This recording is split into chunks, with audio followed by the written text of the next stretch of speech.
Welcome. If this is your first time, hearing about Walter Russell, we are going to, I have a couple of my members here and the Walter and the Russell Science Mastermind group, which is on school.com. You guys can look that up. And we're just going to kind of generally talk about Walter Russell, who he was and his science and philosophy concepts. I'll just start by saying that you may not have heard of Walter Russell, but he was alive in the late 1800s and through 19, I think it was 1963, maybe when he passed away. You know, correct me if I'm wrong, but that's the general time frame that Walter Russell was alive, and he left this legacy of all these books of science and philosophy that are pretty incredible. And on my YouTube channel, 3D Frequency, I primarily discuss his science. The He definitely had a philosophy as well. So I would urge you guys to go check out the University of Science and Philosophy. You can learn more about Walter Russell there and his philosophy. But today, we're gonna this channel is about his science. Keep in mind, all of this science is written down in books. I'm going to share my screen. So I'll start with I just did it's just a Google search. One the his first major release in book form was a book called The Universal One. This is written, I think, and published back in 1926. And this is primarily, I mean, like, this book is so incredible. It goes into such detail and depth of theoretical physics of our universe. And it definitely is a different way of looking at things than our traditional science has, come up with. And the reason why it's so unique is because Walter Russell, the way he described it was that he would get these visions and he would kind of go into this state that he called it an illumination, where he would essentially, he kind of described it as like his mind became one with God's mind and received this information just like like a straight download from God's mind to his mind, and he was told to write it down into books and share it with the world and the whole human race. And so that's exactly what he did. He proceeded to write, and so lo and behold, now he's got a bunch of science books that he wrote, and they are now published. And I just want to say that a lot of people hear that story about how he went through this illumination and they might think, "Oh, well, that sounds like some woo-woo stuff, or just like, I don't believe in that." And I can sympathize with someone being skeptical. However, the fact remains that regardless of whether you believe he had this out of body experience or not, the fact is he did write these books, okay? And whether or not you believe they came from a higher power or not, or if they just came from his own brain, the fact of the matter is these books are real. They're like, I have the copy of the Universal One right here. And he's written down chapter after chapter of amazing, intelligent, theoretical physics that I believe if more people studied it and learned it, the whole human race would be better because it's just like super advanced, and it's a totally different way of thinking about the structure of the universe. Now, let's see. In a nutshell, I would say that he believes that the entire universe that we perceive with our senses is all made out of light or energy. Um, And once you look at things in that manner, there is, as he describes, it's this light, this energy or this light. It can't be destroyed per se. It's just in motion. Okay, so and this motion is very important because different types of motion give different types of effects that we see with our senses. So let's see. I guess I want to um, put it out for um, two of our members who are here, Sophia and Scott. And I just would want to say, in your own words, what's been your experience of Walter Russell and his whole philosophy? How have you interacted with it, and what do you think about it? And there's no right or wrong answer here. It's just kind of I just kind of want you guys to share kind of your experience with it and kind of what you think. Who wants to go first? Yeah, okay, so my experience is when I first read The Universal One, it was the first book I read. I don't have a background in science, but when I read that book, I knew deep inside that this is how the universe works. This is how the universe is. And I was in complete resonance with what he was saying in that book. So for me, it was very life-changing. Wow. Yeah. I feel like I had that similar experience, Scott, where like once you start reading it and you start seeing some of the diagrams and how he's explaining things, it's like when I first interacted with it, even though I had not read the whole book to understand it, I immediately got this feeling of like it's like I just know that this is right. It's something about it with that like just resonated with me to say like through my whole experience of being on earth as a human being and seeing and experiencing things, when I started reading this book, I started to realize how close it was to the experiences that I had had growing up and how it was explaining things like in in a way that just seemed to match up with my observations.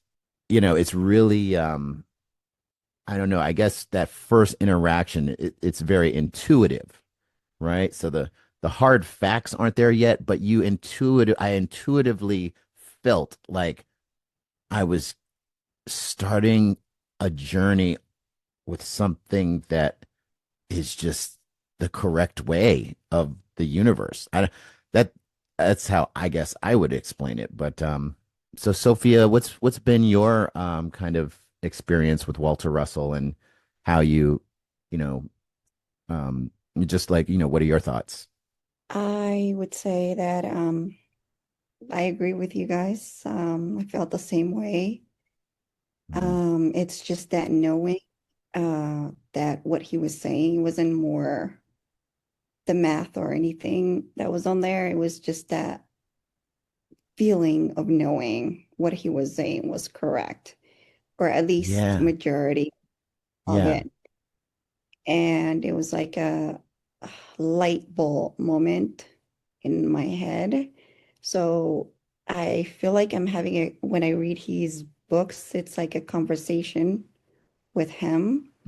Yeah. And how I understand it, it differences. It's like it depends on my frequency, but it kind of shifts. Because the Mm. first you read once and then you read again, you see, I don't know, it changes your perspective and you see things more clearly. Yeah. So I think he is on point on so many of what he says. It's like on target. Right. Right. Never seen anything like that. I I'm just shocked that I don't know, we haven't learned or we haven't been introduced it hasn't been introduced to schools or, to the rest of the world. Right. So yeah, it's just that knowing and that feeling and just aha moment that you have when you encounter Walter Russell's works. Wow. Yeah, I mean yeah, and it's so funny because I've so many people that I've spoken with who have interacted with Walter Russell's books, they have that similar feeling of number one, just like intuitively knowing like, oh my gosh, this is the truth right here. It just feels right, and it feels like you have like it's like you haven't been exposed to this before, like on this level. And then, at least, for my personal experience, after I had that kind of intuitive feeling that this was correct, then I began continued to read and got more into the detail, and my mind was just continually blown. Page after page, my mind is getting blown. And like Sophia said, you have to, when you come back and then you read it again, and you like your perspective changes again because it's like you learn more. Sorry, I got cut off in mid sentence there. But I'm going to continue, so, I was just saying that, like, agreeing with Sophia and what she said about, when you read this, you are, you know, it's like a light bulb moment in your head, like your mind is blown, you're learning, and then even, when you're exposed to such new knowledge, you can't take it all in at once. And so you end up coming back and reading again. And then the second time, or even the third time, or however many times, you'll learn something new again that you didn't pick up the first time, and it changes your perspective and really makes you see things clearer of like how this universe works. It's that first intuitive knowing, like, oh, this feels like the truth. Like I just somehow know this is the truth, or I really feel like this is the truth. But then as you keep reading, then you go into more detail, and it's not all just like some intuitive, woo woo new agey thing. It is, there's actual math in there are formulas, there's diagrams, and Walter was an incredible artist, incredibly talented artist. And I'm going to share my screen again here because to kind of show some of the diagrams, that are in his books, Universal One diagrams. I'm just gonna go ahead and go to like some of the images from this book that I could show you. Let's see. Well, this is actually from another book of his, but that's his periodic table. Um, this is one where he is describing crystallization, which is incredible. He Oh, you know what? I'm realizing there's an easier way. I have all these have all these diagrams in my pictures here. I'm going to actually, now these diagrams that I'm kind of quickly going through are from various books of his, but just to kind of show you guys like the level of, the amazing artist that he was. Here is just a few examples um, that he, would draw to kind of give you an idea and to kind of help you understand it. Here's one where he's explaining ionization. Let's see what else. Right. This is one where he's talking about his concept of a cubic wave field, which is one of the advanced concepts in his science. And anyway, so I hope like look at this. I mean, that's just like a pretty awesome example.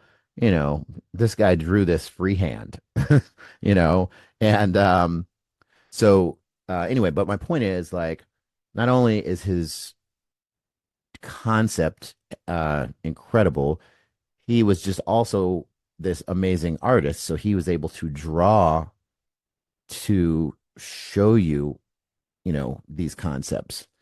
Um, so I would highly recommend that everyone, read the Universal One, or at least find one of the books that he has, like The Secret of Light, or A New Concept of the Universe. And you can go. There should be a link. I'll put a link to the University of Science and Philosophy, where you can go and purchase. You can browse all the books and purchase ones that you like. So, all right, I'll get out of that for now. I'm going to read an example of from the Universal One, because this is essentially our introduction to this playlist, which is going to be the 18 dimensions of motion, where our members here in the Russell Science Mastermind, we discussed these 18 dimensions of motion, and for those of you who are new, um, there's a concept in Walter's philosophy and science that a way you could describe our universe is that it's almost like two universes. In one universe, it's the one that we're all familiar with, that we see with our senses. We our five senses. We we see motion, we see objects. When you look out into space, what do we see? We see stars and blackness in between the stars. Okay.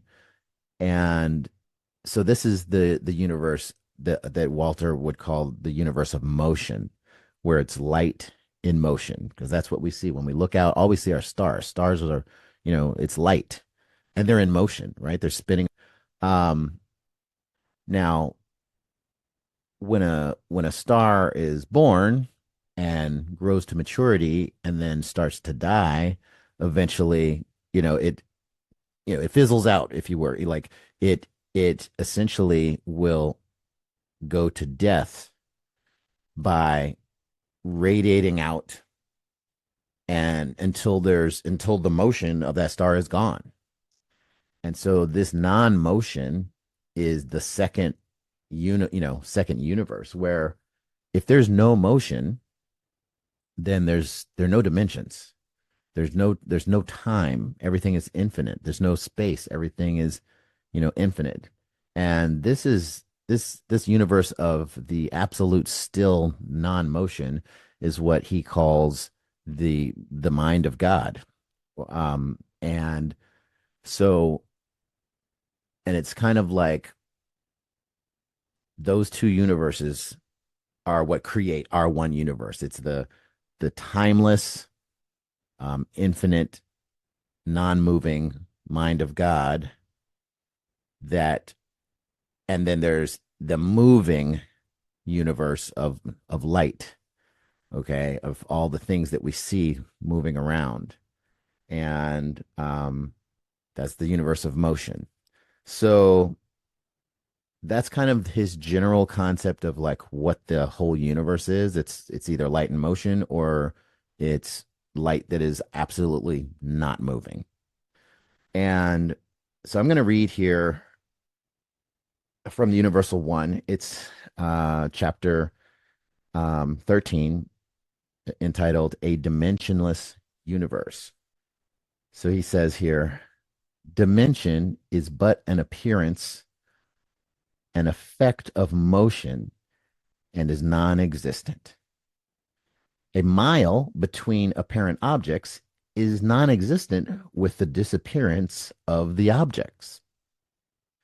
So man's fixed concept of a universe of innumerable objects separated by relative and measurable distances unfits him for thinking of the universe in any but a relative sense. Man must think in light for true comprehension of mind. And just, I should also say, that when I talked about that dimensionless universe, the absolute still that he called the mind of God, that stillness he's calling the mind of God. And the terms he's using, he says, well, when the mind of God starts thinking, then that is when motion starts happening and objects are created. Okay. And they go through their whole cycle of being created. So that's like their birth.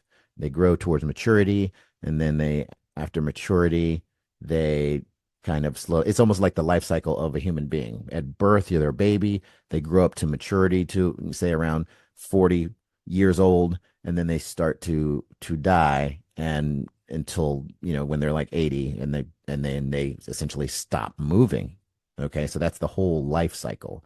And he says that everything in the universe has that life cycle of creation and birth, growth to maturity, and then degradation until death.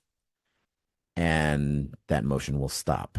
But then he says, after another, certain amount of time has gone by, there will be a rebirth of motion and a new life cycle. And that whole life cycle repeats again. So that's another kind of one of his concepts, that cycles of life, they happen and then they pause for a little while, which we would call death, but then they are born again and happen again. So, some people, I guess we call that reincarnation. But he's to, I wouldn't call it reincarnation in the sense that we know reincarnation of like, oh, you could be reincarnated as a dog or something. No, he's just talking about life cycles of light in motion, that they happen and then they go to death and they pause for a while and then they happen again. And at least in his concept, like if you are a human and you are born and then you die and you pause your motion for a while, in his concept, you will start again and you'll be a human again. Okay.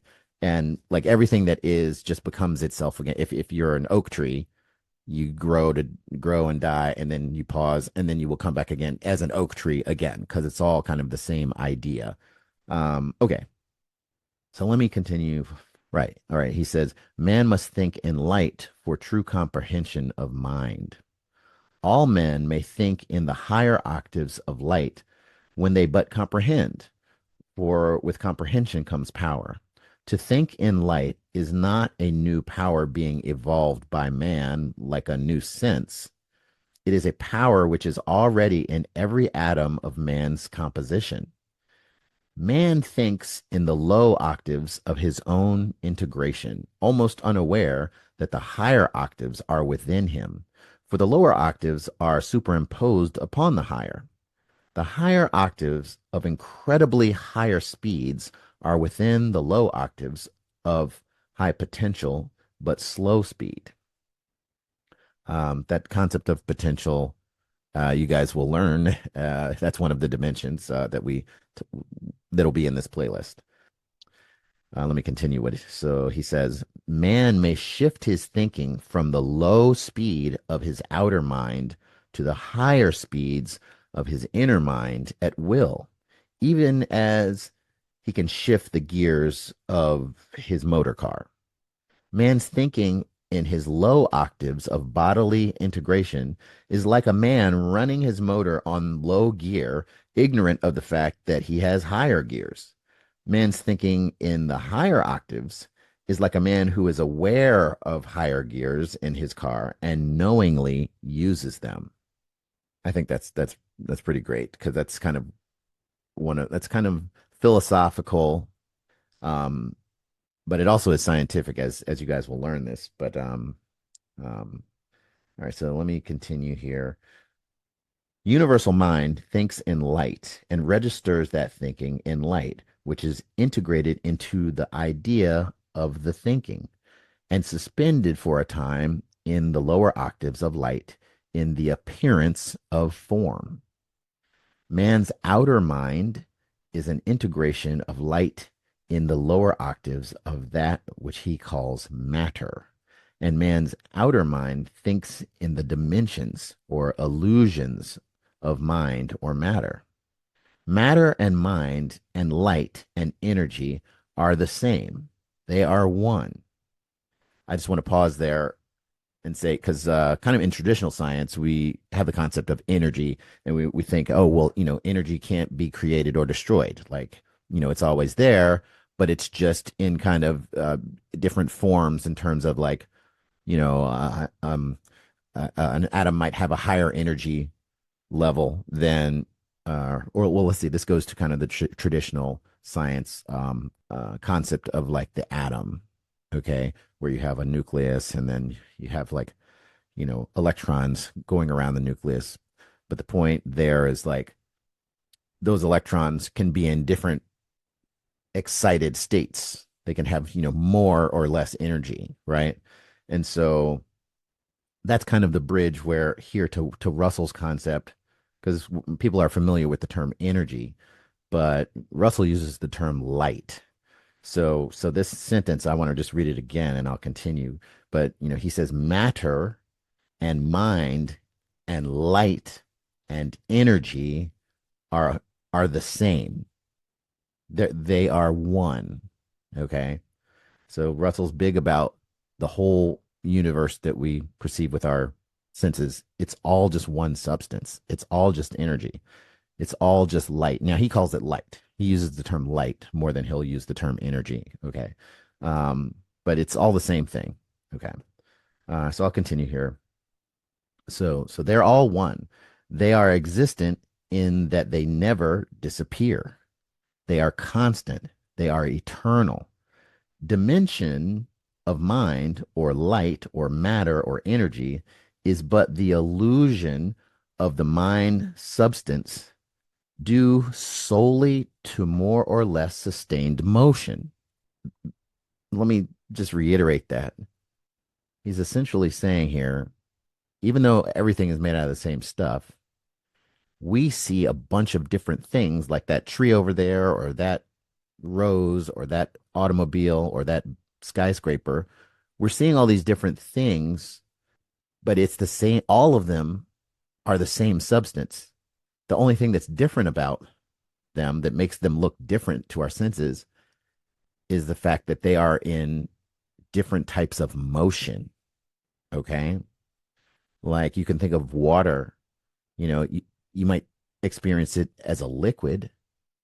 You might experience it as steam, or you might experience it as ice, solid, liquid, or gas. It's all still the same substance. It's water, but it's in different states of motion. It's slower when it's ice.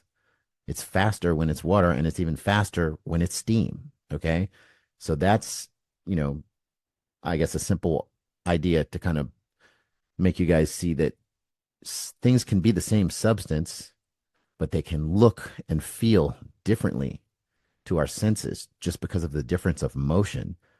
Solid ice is cold, whereas a gaseous steam is hot, right? So we see these different things, and but if we realize Walter's concept, it's all the same substance of light, but it's just in different states of motion. And so knowing that motion is that important, Walter Russell set out to measure this motion. How can we measure this motion that's so important? And he came up with 18 dimensions of a way to measure this motion. And so, anyway, more on that. Let me just finish reading this short rest of this paragraph here. He said that matter and mind and light and energy are all the same. They're all one.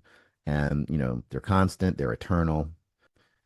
And dimension of mind or light or matter or energy is but the illusion of the mind substance due solely to more or less sustained motion. The substance, which is mind or light or matter or energy, and is eternally existent as cause, must not be confused with its effects in motion, which are but dimensions and therefore non-existent. Dimension is purely objective. Outer mind thinking is objective thinking. Objective thinking is thinking in dimension. The substance of matter is eternal, but its illusions of dimension in form are fleeting. Okay, so we'll stop there.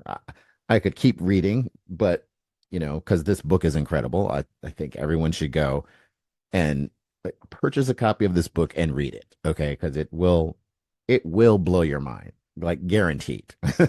um, okay, so that was just a little kind of um excerpt from the Universal One, and the importance here is that for you guys who have never encountered Walter Russell before, that this is part of his concept that everything is made out of energy, or you everything is made out of light in motion.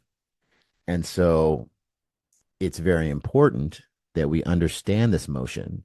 And so how do we understand things? We observe them, we measure them, we can get the length, the width, the breadth, and these are all different dimensions that are measurable. When we say dimensions, we don't mean like a parallel dimension like in the comic books or whatever. We mean like literally things that we can experience with our senses and measure them. And once you can do that, once you can measure things, you can build up a science, and we can understand how things, how this universe works, right? So I'm going to list for you what the 18 dimensions are in Russell's concept here. He says these are the dimensions which, when known and measured, will make man master, in that he will be able to evolve or devolve or transmute or synthesize the elements at will, which is mind blowing. You see how he just dropped that? He said we can do transmutation at will, if we understand these motions, these dimensions. Okay, so the dimensions are, and there's 18 of them, so I'm going to go through the list here. The first dimension is length. The second, breadth. The third, thickness. The fourth, duration or time. The fifth, sex. The sixth, pressures. The seventh, potentials. The eighth, temperature. The ninth, ionization. The 10th, crystallization. The 11th, valence. The 12th, axial rotation. The 13th, orbital revolution. The 14th, mass. The 15th, color. The 16th, plane. The 17th, tone. And the 18th, ecliptic. Okay. These dimensions are characterized by one outstanding peculiarity common to all of them: an orderly periodicity. Beyond these 18 dimensions and their inclusions, there are no more measurable intervals of motion.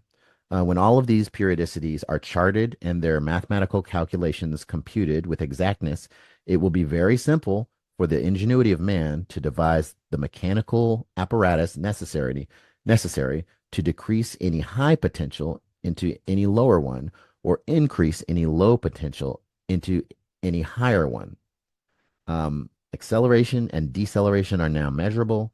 Temperature, tone, color, valence, ionization, and those pressures which are known are now measured. Mass is measurable.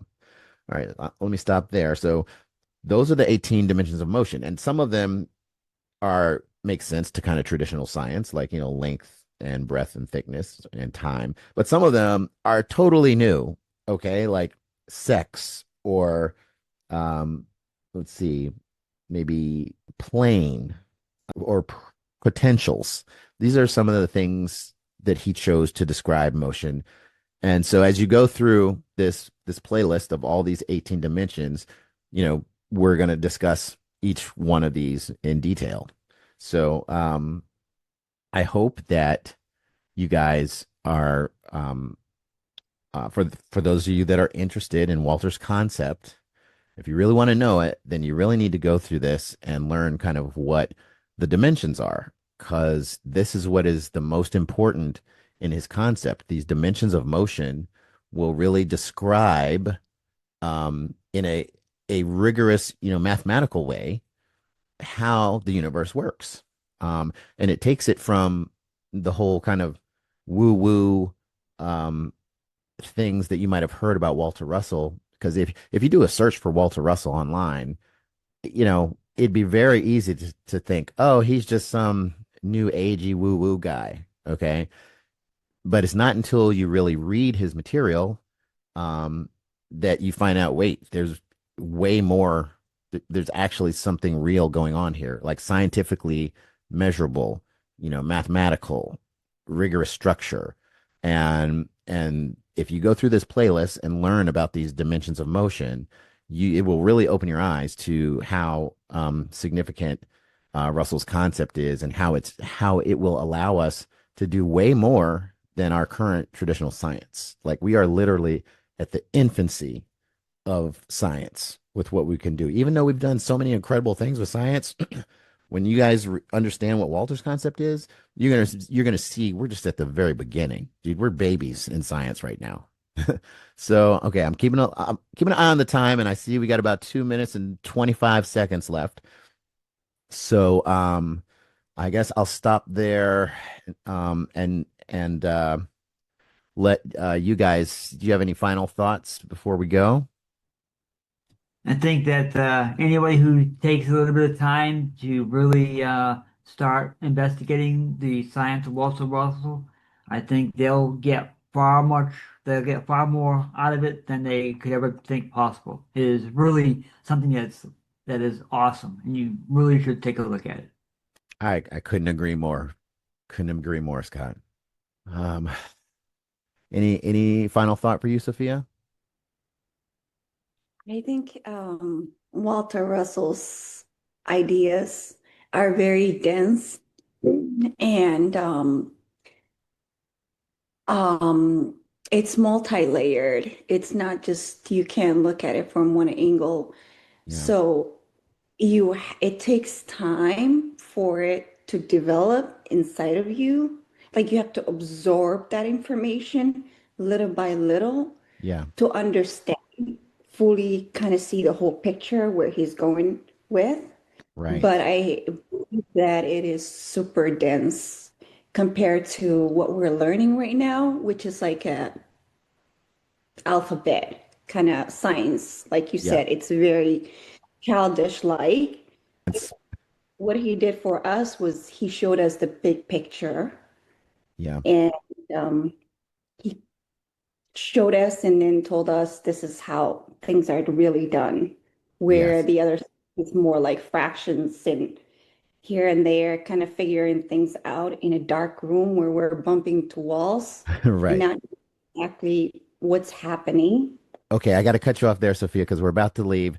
And just really quick, exactly what Sophia said, it is dense. And so that is why, the Russell Science Mastermind, if you're really interested, you can come in and we can help accelerate your learning of this. You don't have to learn it by yourself. So there'll be links in the description. All right, guys, thank you so much. That's it. And enjoy the playlist. Peace.